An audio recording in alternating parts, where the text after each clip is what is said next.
గౌరవనీయులైన Manthani constituency MLA గారు, మన ఐటీ మంత్రివర్యులు శ్రీధర్ బాబు గారికి ఈ రోజున మరి కాటారం డివిజన్ పాస్టర్స్ ఫెలోషిప్ తరపున వినతి పత్రం ఇస్తూ,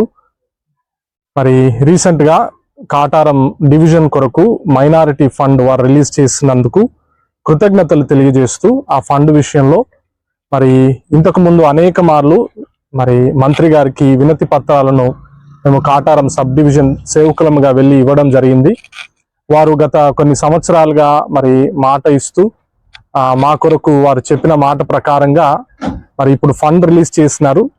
అందును బట్టి వారికి ధన్యవాదాలు. అయితే రిలీజ్ చేయబడిన ఫండ్ విషయంలో మరి దాన్ని ఎవరికి ఎంత అలాకేట్ చేయాలి, ఎవరికి ఎంత దాన్ని ఇవ్వాలి అనే దాని విషయంలో కాటారం సబ్ డివిజన్ ప్రెసిడెంట్గా ఉన్న సేవకుల కమిటీ ప్రెసిడెంట్గా ఉన్న నన్ను కానీ, మండలాల ప్రెసిడెంట్లుగా ఉన్న ప్రెసిడెంట్లను కానీ, సేవకులను కానీ ఏమాత్రం సంప్రదించకుండా వారి యొక్క ఆలోచనను, ఎవరికి ఏ అవసరతలు ఉన్నాయని సేవకులను కూడా తెలుసుకోకుండా వారికి అనుకూలమైన, వారికి బంధువులుగా లేదా వారి తరపున పరిచర్యలు చేస్తున్న కొద్ది మంది వ్యక్తులకే మరి ఒకరికి 10 లక్షలు, తండ్రికి 10 లక్షలు ఇస్తే కుమారునికి 20 లక్షలు అలా మరి వారికి ఇష్టం వచ్చినట్లుగా ఇవ్వబడిన ఈ డబ్బును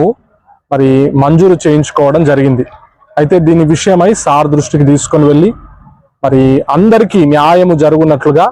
ఈ ఫండ్ని మరి అందరికీ కూడా న్యాయం జరిగేటట్లుగా డిస్ట్రిబ్యూట్ చేయాలని మేము సార్కి తెలియజేసినప్పుడు సార్ సానుకూలంగా స్పందించినారు. అందును బట్టి వారికి మేము కృతజ్ఞతలు తెలియజేస్తా ఉన్నాం. మరి దీంతో పాటుగా మరి సేవకులు, పాస్టర్లు అందరం కలిసి మరి ఈ ప్రాంతంలో ఈ 5 మండలాలలో పరిచర్య చేస్తున్న సేవకులు, అలాగే చర్చెస్ కి కావలసిన ఇంకా నిధులు ఏవైతే ఉన్నాయో వాటన్నిటిని సమకూర్చి అందరికి న్యాయం చేస్తాను హామీని బట్టి అనుకూలంగా వారి కృతజ్ఞతలు తెలియజేస్తూ, ఈ